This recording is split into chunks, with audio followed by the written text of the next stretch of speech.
wheel thing. This wheel thing. And then you go in, look for photos and camera. Under the photos and camera, you can have the grid. You can turn the grid on. Now, if you have an Android, which is not the Apple, then the difference is that you have to go to the camera. You have to start the camera first, and then there is the little icon there, like the wheel thing. You enter into it, scroll down, then you will find the assistive grid, just like this. The assistive grid, which is like this one. Excuse me, Lily, where you said the wheel thing, what can you show me on your phone? Okay. Now, if I am using the Android, you first of all, you go to the camera. Yes. Okay. You go Yes. to your camera. Right. Tap on it so it opens up. Yes, I got it open. And then look for the icons on the top. Oh, okay. And then you will see this one, like the wheel, that is the setting.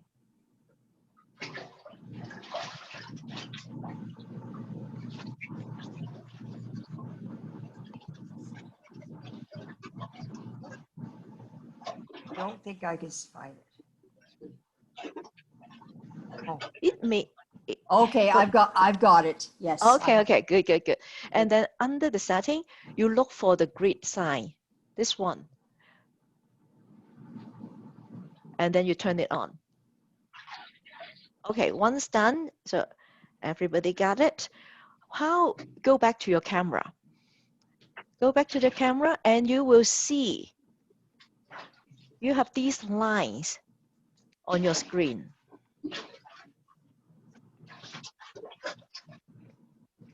You will find these lines on your screen.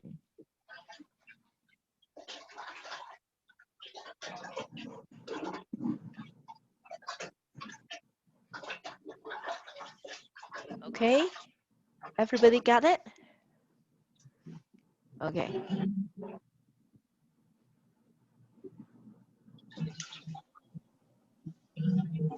So everybody got the grid lines?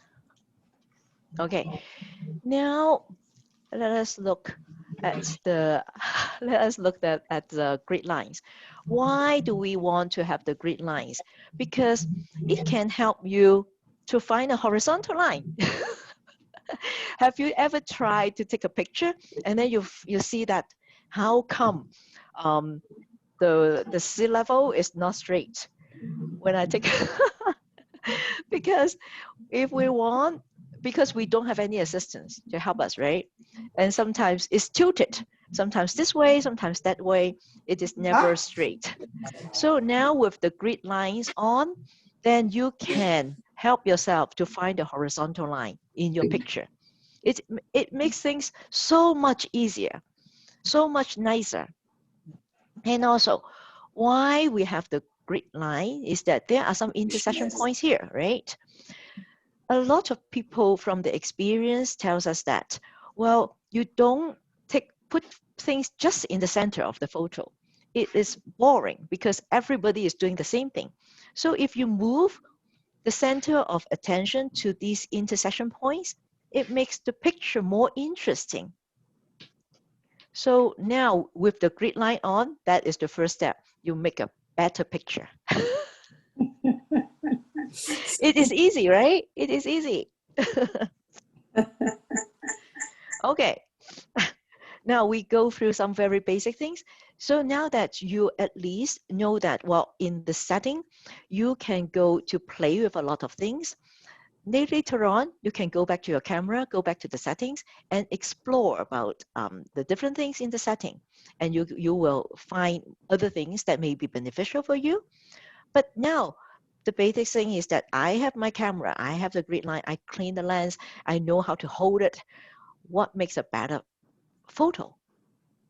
So when we take a picture, we always ask not a lot of questions, 3 questions, okay? what we really want to know is that what is the subject matter?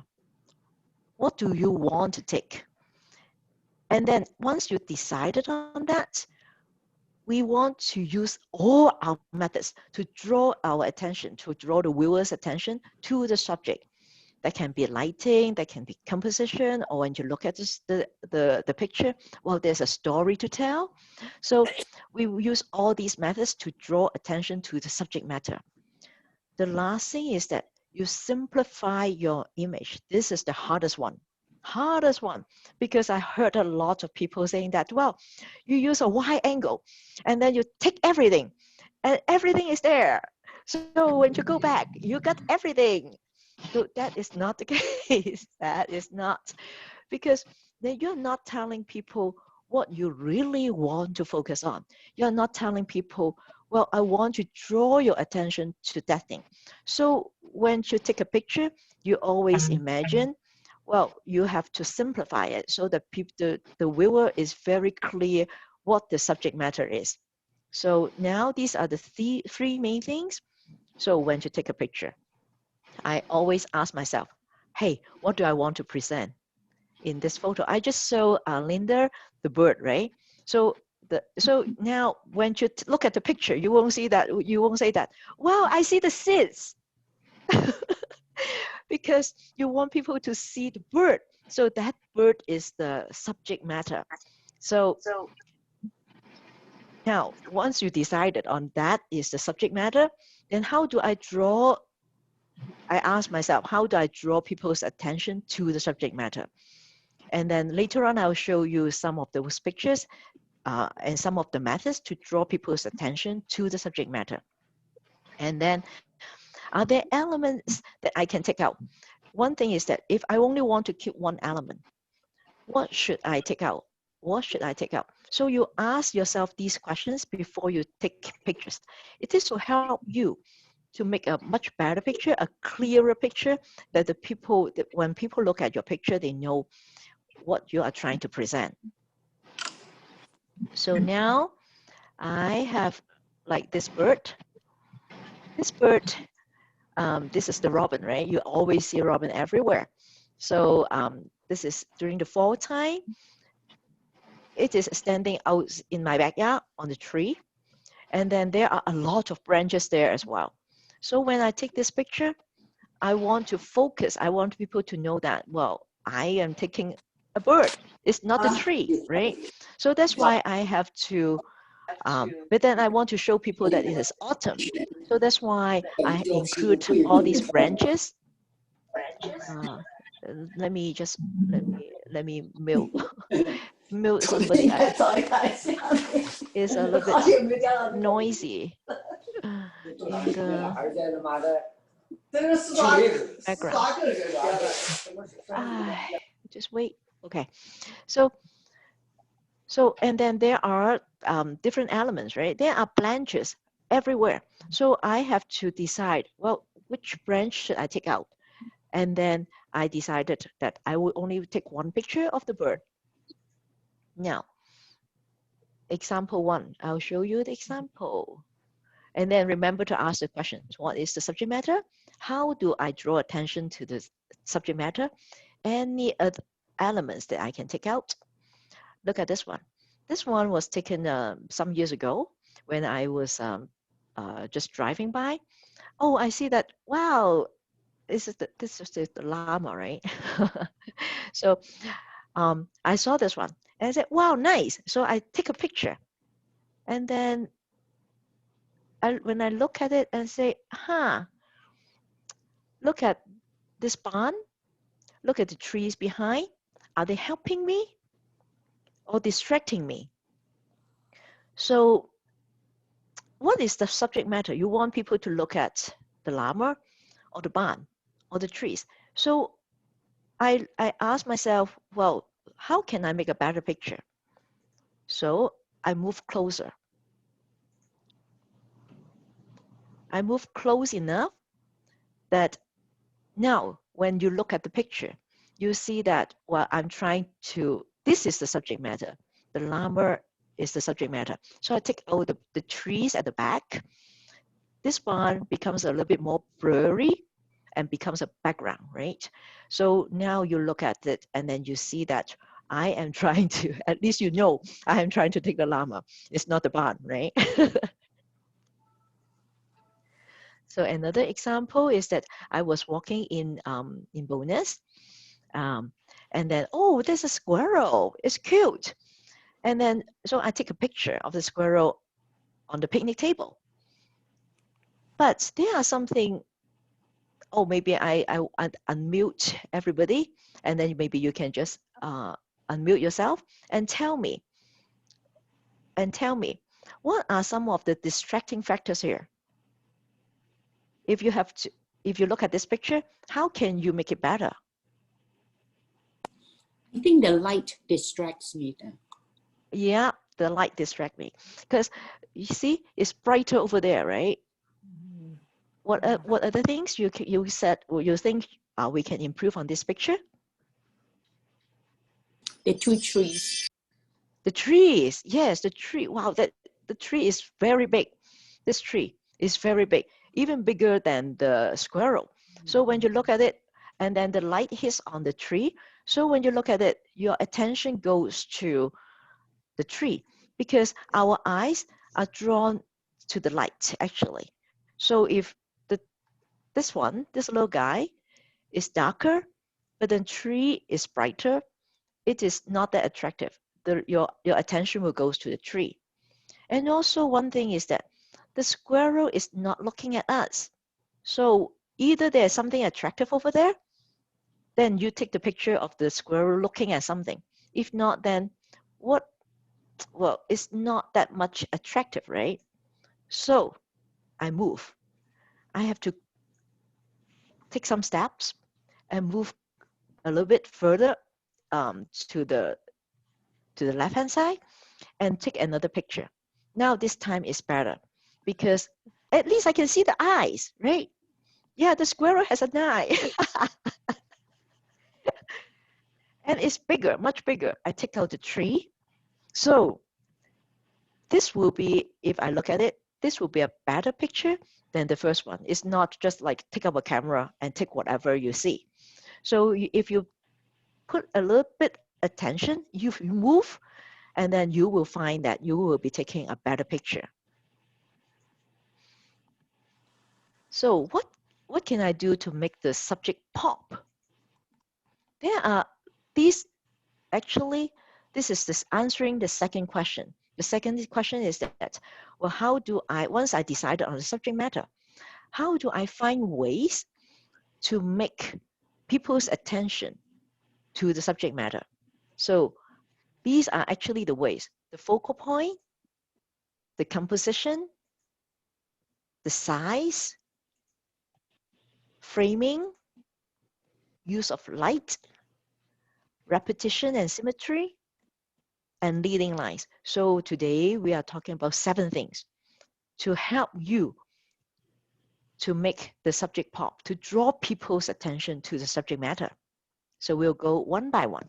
So let us talk about the composition, which is very, very important because when we talk about the grid lines, we are dividing the picture, right? If you look at your camera, now that we have the grid lines, we have either 3 or 4 equal parts, right? So, and then,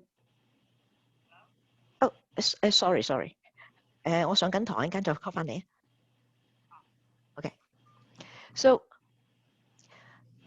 I just mentioned that now that you have the grid line, don't put the thing just in the center. Well, it's not that you can't do that, you can.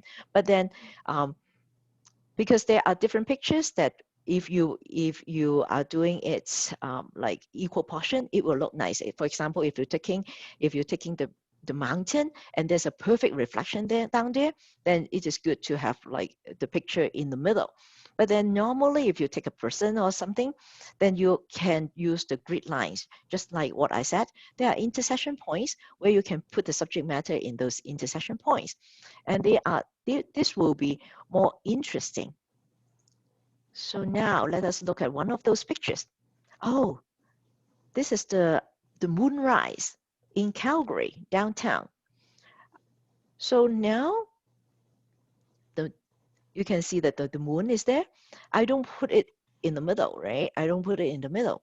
If you divide it according to the grid line, you will approximately see that it is in the lower quarter of the grid line, the intersection points, in one of those intersection points. This will make the picture a little bit more interesting. But of course, there is something to balance it. So the buildings on the other side is balancing it. So the picture looks a little bit more balanced, but then it is off the center.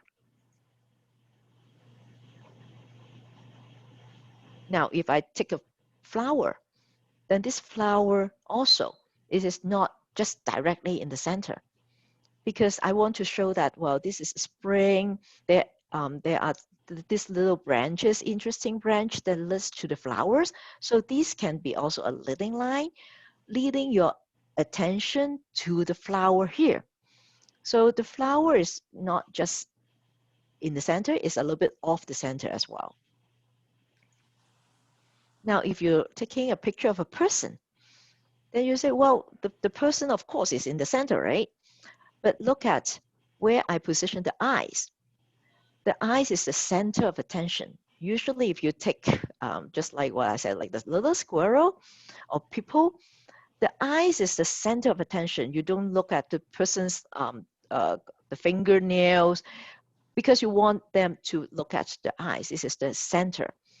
So again, the eyes is around 1/3 and is on this intersection point, right?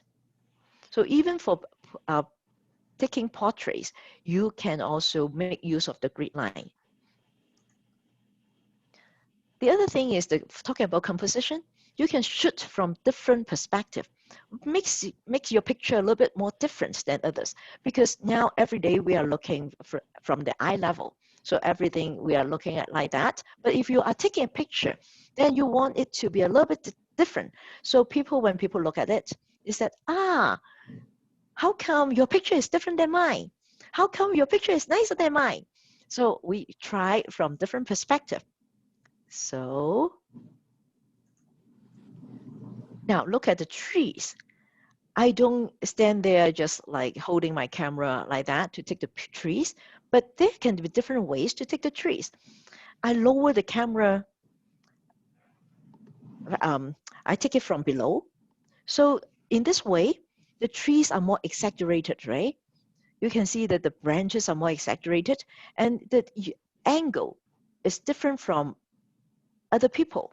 So you can see that all these branches looks like they are merging into directing yourself towards something, right? So in this way, your picture will look a little bit different from others. So next time when you try to take a picture, try different angles. And also, if you do like that, for example, if you want to tell people that this is a big tree, if you tilt your camera from a lower angle, you are exaggerating the branch. And then when people look at it, it's, wow, this tree is so big. So try different angles, and then you will find that, well, you have interesting results. Now look at this one. This one is the little owl, where I go to Codell to take, well, if you go to at the right time, they will rescue some owls. Sometimes their parents abandon them, or sometimes they drop to the floor, but then they still don't know how to fly yet, so need people to rescue them. If you go at the right place at the right time, then probably you can see these very cute owlets. And then they would take them out to sit on the lawn, and then you are able to touch them and take pictures of them. They are so cute. They are not afraid of people. Sometimes they will go close to you, and then they want to go inside your clothes. It's so cute. So everybody is like standing there and take pictures.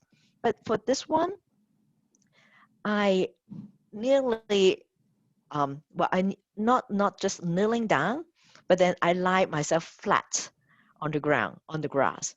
So in this way, they look a little bit bigger, And then also is a little bit different because everybody is taking the owl and then it is just with the grass.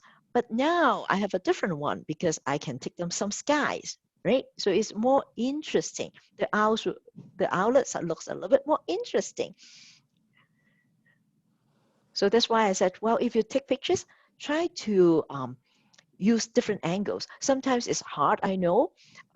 Well, I have to kneel down. Sometimes I have to lie down. Sometimes I have to stand high. So, but you are taking something very different. Other people will not have your same picture. They will look at your picture and admire you. So look at this one. This is a seagull. A seagull is everywhere, right? But look at this seagull. It's stepping on the water. It's like it's walking on the water, right? So this one will make it looks different because you can see seagulls flying around. You can see them, but then it's more difficult to see a seagull walking on the water. So, it's very, very difficult. I can tell you. I have to wait there and then put my camera at a very low angle, nearly to the level of the water, so that you can see the seagull flying, trying to fly and then kicking out the water. So your angle has to be very, very low. So well, I'm not asking you to do that, but then I just tried to tell you that if you change a different angle, your picture will look a lot better. So it's not just, well, I can just stand here and take a picture. Well, one thing I yesterday when I was going through my friend's Facebook, and then he is a tall guy. He has a little boy, 2 years old. He was taking a picture of a little boy. So he was standing there using his camera like that to take the picture of the little boy. Can you imagine how does the little boy look like? We can almost like see he has a big hat. He's very short, tiny feet, right? So because we sometimes we are just for our convenience, we take pictures. And then without thinking that, wow, I'm taking a little boy, and then I should be at his level. If I put myself at his level, then the boy will be more proportional, right? It's not that the boy has a very big head, very short, very short legs. So put yourself to his level. This is important, especially, for example, if we have grandchildren and we want to take a nice picture of our grandchildren. But when you take your picture, you find out, how come his head is so big? That will not look very nice. So the other thing is about the size. So if you want to take a picture, you want to, the subject matter, I said the subject matter really is important. So for example, in this picture, well, you can show that there are a lot of rocks, right? But you cannot tell the size of the rock. So now I move a little bit closer. So by moving closer, your attention is drawn to this big rock. And you see that this one is big because there are other rocks over there, right? So it is already improving. But what I think is that if I can get a person to stand next to it, because then give a scale, then you know how big the rock is, because everybody knows how big a person will be, 5 feet, 6 feet, right? And then you can put a person there, then relatively you know how big that is. Because if you just take a picture of something, they don't have a scale. You never know how big that thing is. Just like, well, again, I'll talk about the little bird I showed Linda this morning. The little bird is actually very tiny, but when you take they take a picture, it looks like it's big, right? So because there's no scale. So if I put the person there, then you know the scale. But remember, if you take all these, you need to let people know what is the subject matter. In this picture, yeah, you can show the rocks.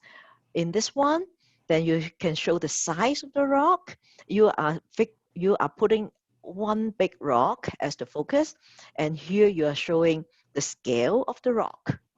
So size is another thing that you can remember when you draw attention. The other thing is using frames. Frames is well, there are a lot of frames in everyday life.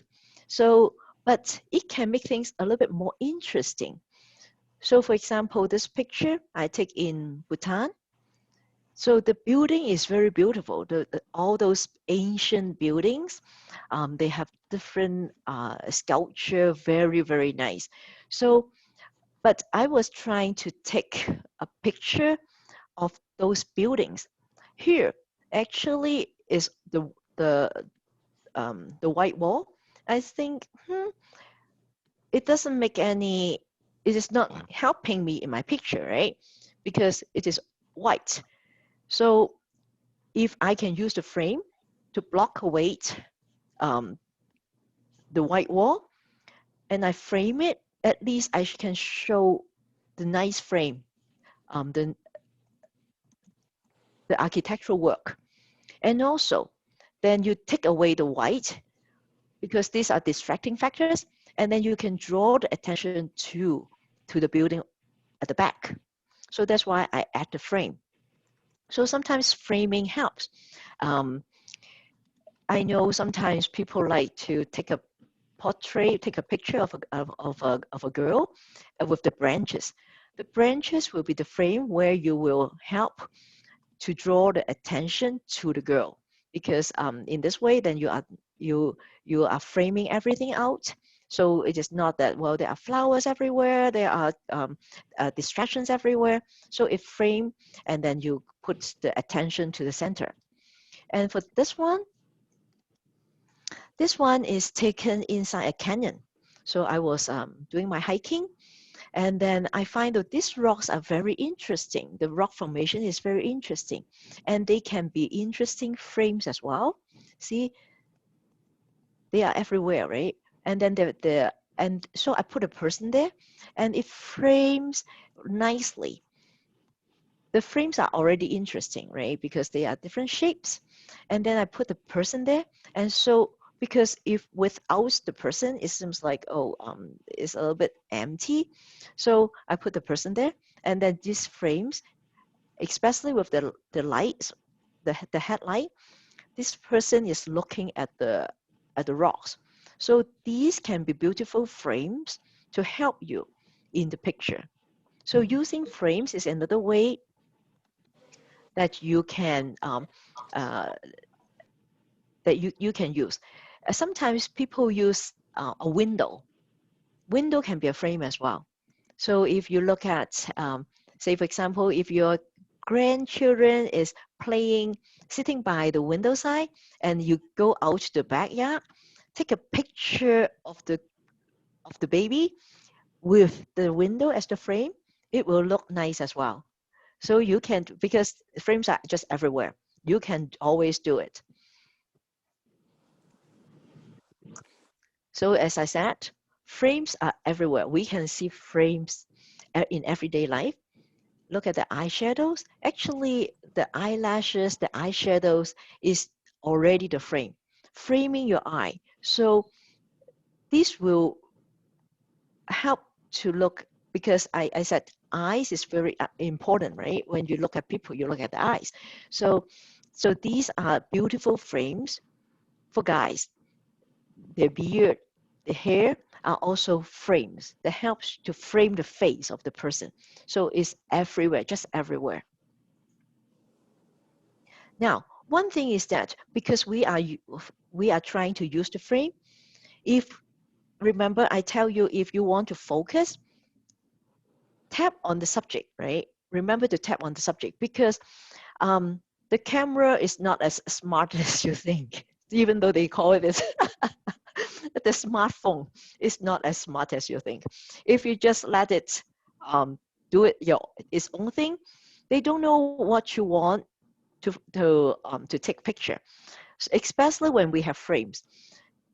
Look at this one. They have this one, I think, is like the fence, I guess. So if you don't tell your smartphone that, well, I want to take the picture of the boy, then they will focus on the fence, and the subject matter will be blurry.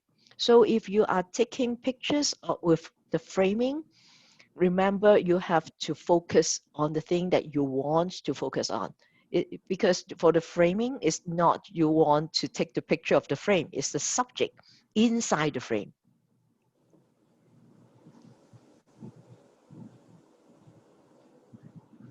Light is very, very important. Light is so important. If you are taking picture, actually, people say photography is playing with light. So what makes a picture very, very different from others is the use of light.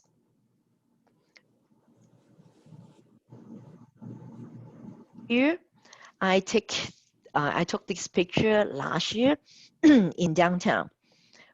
This is the Central Library, the new library. Have you been there? It's very, very nice, right? And then, well, I try to use the C train, because the C train, they have lights there, right? So it's like a ray of light, flashing through. So it's very interesting. So I was standing there, oh, actually it's quite cold with my tripod on, and I have to wait for the C train to come. And so because it has movement, so it looks like, because the light is moving, so you know that there's movement there. But then the building is clear, so you know that I'm not shaking. It's not because I am shaking that things get blurry, but it's because of the movement. So this kind of light movement give you also a sense like there's action there. It's not just very steady. Now, this one, I want you later on, if you have a chance, try to play with the backlight. This one we call the backlight. If you look at it, there's a ray of light around the bird, right? This is called the backlight. So that is the light come from the back. If you take a person, I like to take people with long hair with backlight, because when you take those pictures, their hair will be very, very nice, like very, they have rays of gold around their hair. So this is called a backlight. Don't be afraid to test out the backlight pictures, but of course you will have to practice a lot of times, because sometimes you'll find it is hard. With the cell phone, remember, you'll have to tap on the subject matter. Tap on the subject matter, because they will check the light as well. If you just take a picture, it will become very dark. But then it will help if you tap on the subject matter. Then it knows that we want to take the subject matter, and then the light exposure, they will expose for that subject. But of course, you don't have a lot of control with your cell phone, but sometimes you can also take very nice picture with the lights around that person. In the beginning, when I was chatting with Linda, I told her that I go hiking these days, and sometimes we play with lights as well.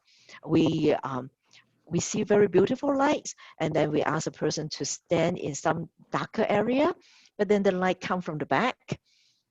So it is not very strong light, but then you can still see light rays through the hair. So you can always play with that. This will give you a very, very unique picture, very different picture, and much nicer picture.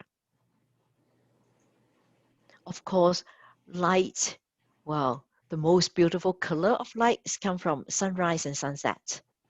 So that's why people are so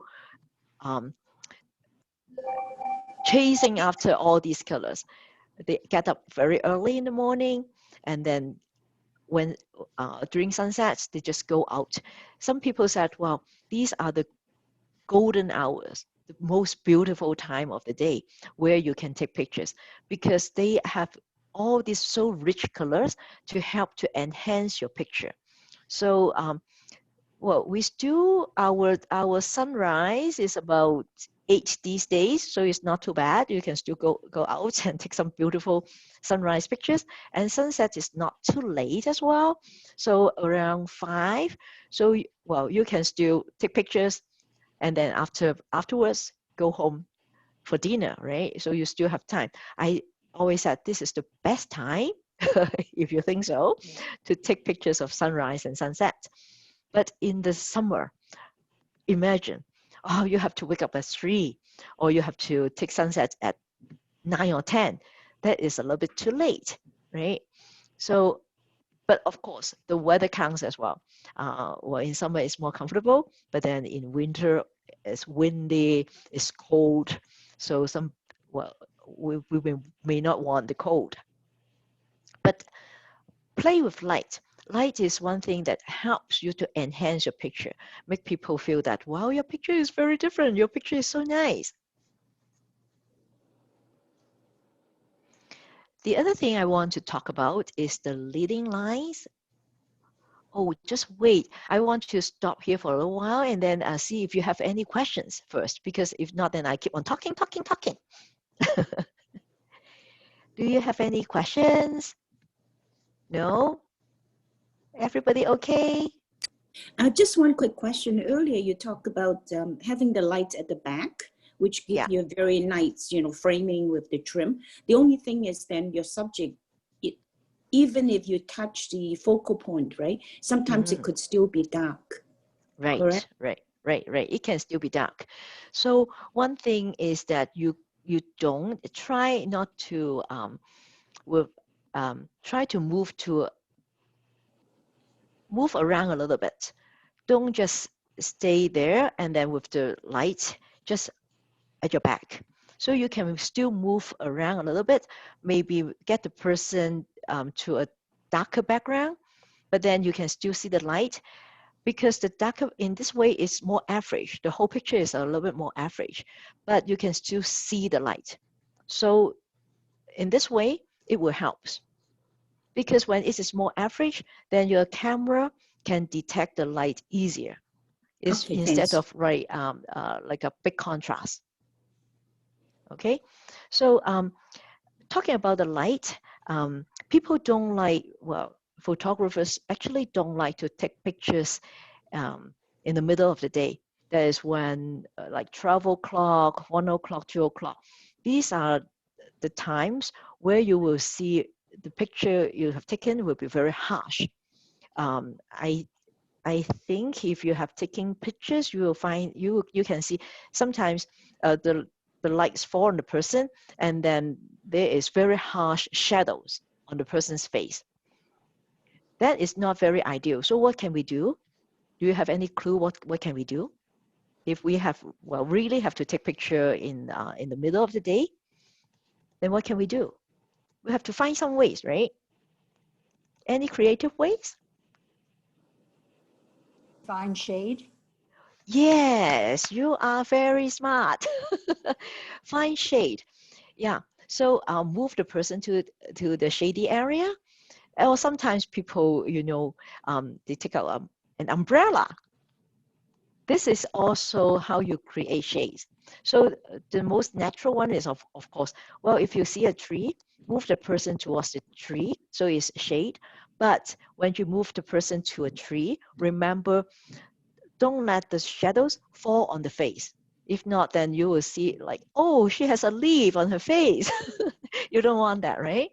So you can move the person to the shady area, but you have to be very careful so that you don't have all these shadows on her face, unless you said, well, I try to do it purposely on purpose. But that would be a very, very special picture.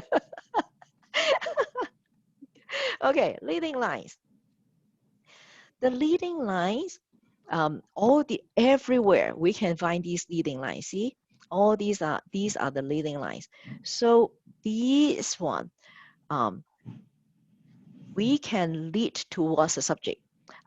When I go to the peace bridge, well, again, I put myself in a lower angle so I can see the bicycle. So all these lines can help me to draw attention to this bicycle. So now, if I take a picture of the peace bridge, at least people know that, wow, the bicycle can go over here, right? Because all these leading lines can help me to draw attention to this bicycle. So these are called the leading lines. So you lead to certain subject matter. So to also, the leading lines helps you to create depth. So because photos is not like everyday life where we can see subjects, it's more three-dimensional, right? But when you take a picture, it's just two-dimension. So you have to help yourself to create that kind of depth. So one of the ways is use the leading lines, because now you know this bridge will never be flat.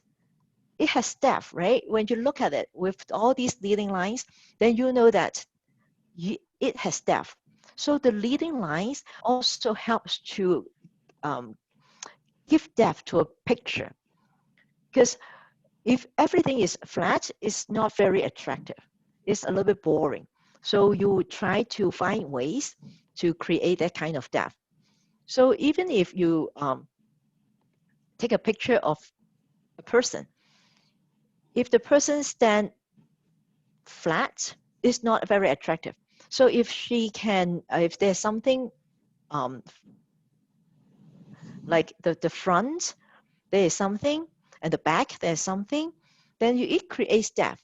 So that's why if we take picture of a person, maybe later on I can show you a picture of my friend. I took it for her that I used the canola flowers. So how I can make her pop is that before her, I put a lot of canola flowers, but it's very blurry. And then at the back, there's again a lot of canola flowers. So she is in the middle. So this will create some kind of depth, and it's not just canola, right? And then you can see that she is in between all those flowers. You can have a sense that she walks into the flower. So that kind of feeling is that you create that kind of depth. And also, all these leading lines can help to draw the viewer's attention directly to it. This picture I took, I think it's last year, when I was trying to go everywhere to look for the snowy owl. And then it was cold, cold, and on the road where there's nothing. I didn't see the snowy, but I see a tree. So I stopped there, and I saw a car driving by, but the sky is really beautiful, right? So the color is so soft, and there's the tree. So I try to use the road as the leading line. And so now with the car moving that direction, your attention is drawn because there's no other distraction towards the tree and the car. So how simple this is, right? One of the things we mentioned before is that simplify your picture. So you know the focus of attention is only this part, but you have the role as the leading line, drawing your attention towards the tree, and the color and the light is the beautiful light that helps you so you know that it's close to sunset. It's very soft. It's very simple. The subject matter is very clear. And so when you look at it, oh, I like this picture. I don't know you, but then I think, oh, it's pretty good.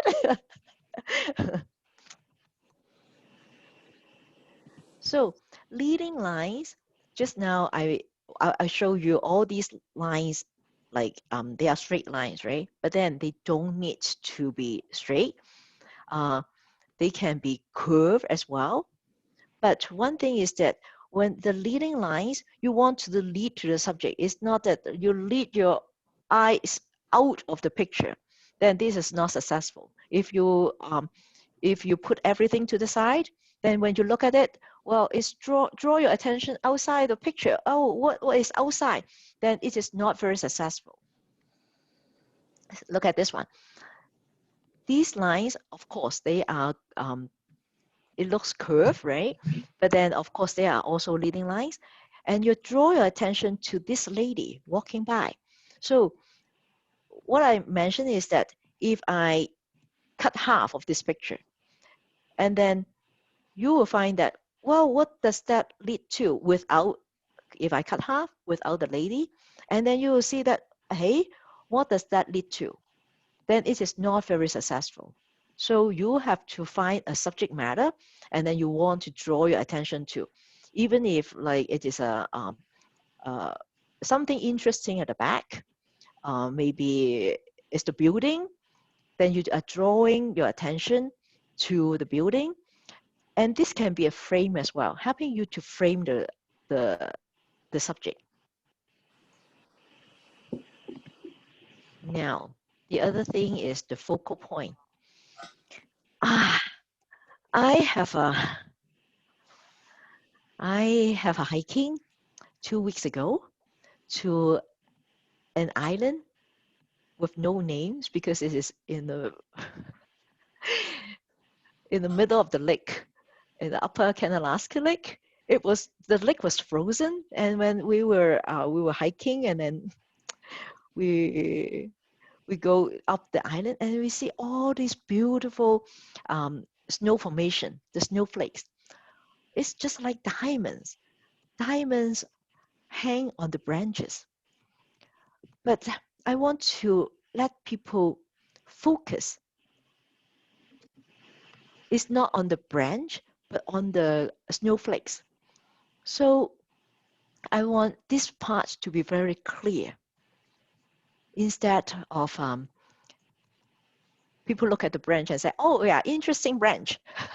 But so I make this part a little bit clearer, and the other part a little bit more blurry.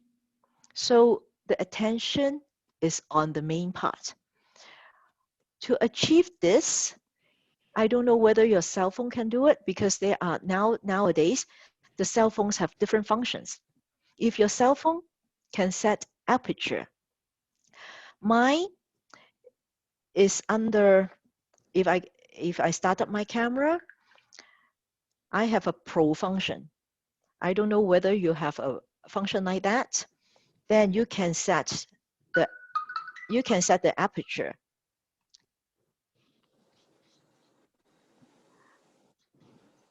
If you have the 2.8 or 4 or 5.6 in your cell phone where you can set aperture, then you can do that.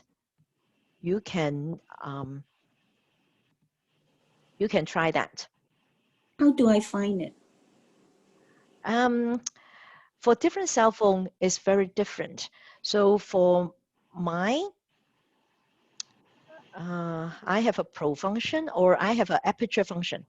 I don't know whether your cell phone has that, but turn on your camera. If you can find aperture, then this is where you can change the aperture. The smaller the number, then that means the depth of field is very shallow. The front part where you focus is sharp. The other part will be out of focus. But not every cell phone will have that function. But nowadays with newer cell phone, you can try to play with the aperture. Mine can go down to like 1.4. It would have the word called aperture, correct? Huh? Pardon me? Would it have the word aperture? Aperture, yeah, it has the word aperture. I got an iPhone 10, but doesn't look like it's got that function. Okay. Yeah. Or if you have an iPhone 10, you can try to play with the portrait mode. Oh, okay. Do you have a portrait mode? Yeah, I do. Yes, you try with the portrait mode. The portrait mode, why they call it the portrait mode actually is that, again, it use a bigger aperture. That is, the number is smaller. So if you take a picture of a person, then the background will be a little bit more blurry. So if Okay. you don't have the aperture, try playing with the portrait mode. The Mm-hmm. portrait mode can also achieve some kind of effect like that. But Okay. remember, if you try to take a portrait, the background has to be a little bit further in order to achieve this kind of effect. That means if I stand just next to this, then because it is so close, it can't create that blurry on the background. Okay. I have Mm-hmm. to stand a little bit further Mm-hmm. to make it blurry. Okay. The, Thank the you. person will be clear and the background will be a little bit blurry. But this is very nice function to have Mm-hmm. because your picture, when it comes out, it will be a little bit different as well. Okay. Okay. Mm-hmm. Now, the focal point is not just about the aperture. See, I was helping my friend to take the picture of the newborn. And then I just want to take, well, the little toes. It's very cute. They are all like little grapes, right? So cute. And then I asked them to put their wedding rings there. But I also asked them, well, do you have a white piece of cloth that I can wrap around the baby's toes? Because I don't want too much distraction.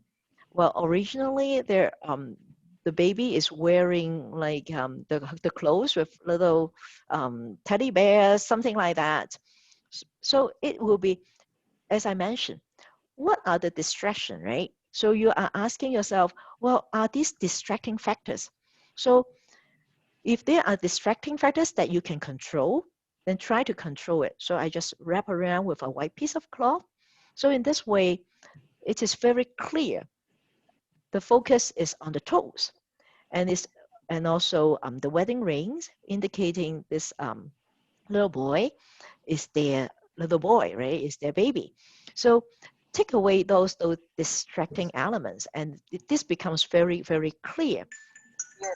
Mhm. And also, like if we take flowers, oh, this one is around taken in around May or June, right? The crocus is the first spring flowers that come out. So the crocus, we use a different techniques here. One is the backlight. See, you can. That's why I said if you use the backlight, it will be actually it is very, very nice if you can try to play with backlight. See, you can see all these hairs on the flower because of the light from the other side. But I was taking that early in the morning because the light is not too contrast. It is not too harsh. So it's still soft. So one thing just now, I think is Judy that asked about, well, if it is too much contrast, it will become dark, right? Mm-hmm. So if we take it when the light is still soft, you won't have that kind of too much contrast in your picture. And the good thing about the backlight is that the flower is almost transparent, right? Mm-hmm. So it almost give you a very different look of the flower, even though it is the same flower. If you get it from the backlight, if you get it low, then you will have a different feeling of the flower. And then I talk about the focal point. See, the background is more blurry. So because if you know these flowers, it is there are a lot of them. So you have to pick one that stands out a little bit, but you don't want too much background that distract your attention. So you have to find one that is standing out a little bit, and you clear the grass. And then if in order to create this kind of effect, again, if there are other trees or other grass, try to look for something, the background that is a little bit cleaner. So if you have a piece of grass nearby, or try to push it down a little bit so that this become the clearer subject. It's a very clear subject. Is if you take several flowers, sometimes you will find that it's a little bit messy and you can't create this kind of effect. So when you try to take photos, you need to know what is your focus, what you try to present, and then try to find, we always said, well, a clean picture. These things, all by putting the focus very clear, you will have a better clean picture. Okay. So the other thing I want to talk about is the repetition and symmetry. So sometimes if we repeat different things, you will also create a very nice pattern. Look at this one. This walkway is this, if you take pictures like that, it is symmetry and repetition, right? So it is creating a very nice effect. And this one as well. Okay. This one, I have nothing to do. When it's very cold last year is, I think last year, some days it goes to minus 30 something, right? So I don't want to go out in the cold, so I have nothing to do. I just play around with water. And I mix, but then underneath I put papers, different color of papers underneath it, and then I put oil in the water, and then you stir it, and then you'll find that, well, they will form bubbles. And then I have to stand up there and take the pictures of the bubbles. But if it is only one color, you will find that it's a little bit boring, right? So that's why I put different color of papers down the container, so that I use a glass container. So in this way, I put different colors there, and then it will show. So if it is just, imagine if it's just all yellow, it won't look that good. So with the red, something different, even in the repetition, it will draw your attention. So if it is, remember, if you want to use repetition, something different will look better. For example, if you look at this hallway, this is symmetry. This is all repeating. But if you have person, you have a girl standing there. That girl is the difference, right? It will draw your attention. So next time, when you go down to, say, for example, if you go downtown, go to the bay, outside, it's very nice, right? They have all these structure, creating all these kind of frames and repetition. If you put yourself there, stand there, ask somebody to take a picture of you, you will be the difference. You will look very nice. Okay, now we talk about some common mistakes. Tell me, what's wrong with this picture? Water come out of the head. Yes, the fountain comes out from the head. So when we take pictures, this is some very, very common mistakes. As a photographer, we always commit this kind of mistakes because we just put attention to what we are trying to take without looking at the whole picture as a whole. So we forget that, well, there's a fountain at the back. And the poor little girl, she got horns. She got horns. And so when we take picture, remember that we are looking it as one picture.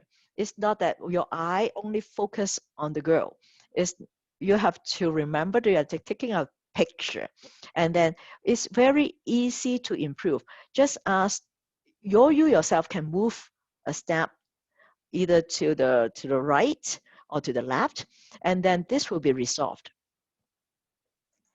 And for this one, this always happens. Like the sign, there's a garbage bin there, all these distracting elements. It is easy to resolve. You yourself can just move a little bit, or you kneel down a little bit, and then the girl can actually use her head or body to hide all these signs. So when you are taking pictures, then you don't have to go back and say, "Hey, I'm so sorry that you have a horn," and then you have a fountain.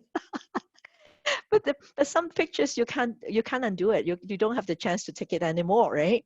So pay attention to all these little details, and then your picture will look a lot better. The other thing is that unlevel, but we resolved that already, right? Remember what did we do this morning? Was the green. Grid line. Yes, with the grid line, then you won't have this happening. Look at this one. I took the wood duck. Oh, I was so excited when this was the first time I took a picture of the wood duck. When I get home, well, it looks like it's sliding down. It will fall because it's sliding, right? So when you know how to make use of the grid line, and then you can tilt it a little bit, and the picture will be much better. Because, well, you can say, I can always go back and crop it. Well, when you crop it, you will lose some of your pictures, some part of your picture, because you are cutting out part of it. For some pictures, you can't cut because, say, for example, if I'm taking something very close to the edges, and then even if you cut it, then you lost the picture. So better to be well prepared with make use of your grid line. This will help you a lot. Okay, for this one, tell me what's wrong with this picture. What do I want to take? I don't know. I don't know. When I go out, I say, oh, it's nice, so I take a picture. But again, what really sticks out? I don't know. But the biggest one is this electrical box. But I'm not taking an electrical box. This is not nice, right? So, oh well, yeah, this is again goes back to what is the subject matter? What do you want to take? See, I remember I tell you that I go to that island. It's very beautiful, and this is one of the pictures my friends take. And I look at it. What do you want to take? Now, if you want to take the picture of this girl, it's too dark, right? Her face is just dark, and then you don't see her face. So are you taking the mountain? Are you taking this little tree? And also when this girl, if you take the picture of this girl, her legs are pointing out of the picture. So it looks like it's not completed. Remember when we talk about the leading lines? It has to point to the center of attention, to the subject that you want people to attention to. But look at this. Her legs is pointing out. So there's something incomplete in this picture. Well, if you want to make a better picture, actually you can move to your left. So, and also tap on the girl so that the exposure is on the face of the girl to make it a little bit better. So for me, this photo, I don't know what she wants to photograph. Yeah, she has taken a picture, but I really don't know what is the significance of this picture, right?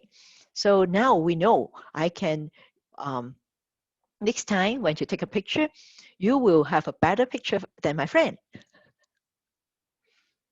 Okay. Now talking about taking portraits, taking people,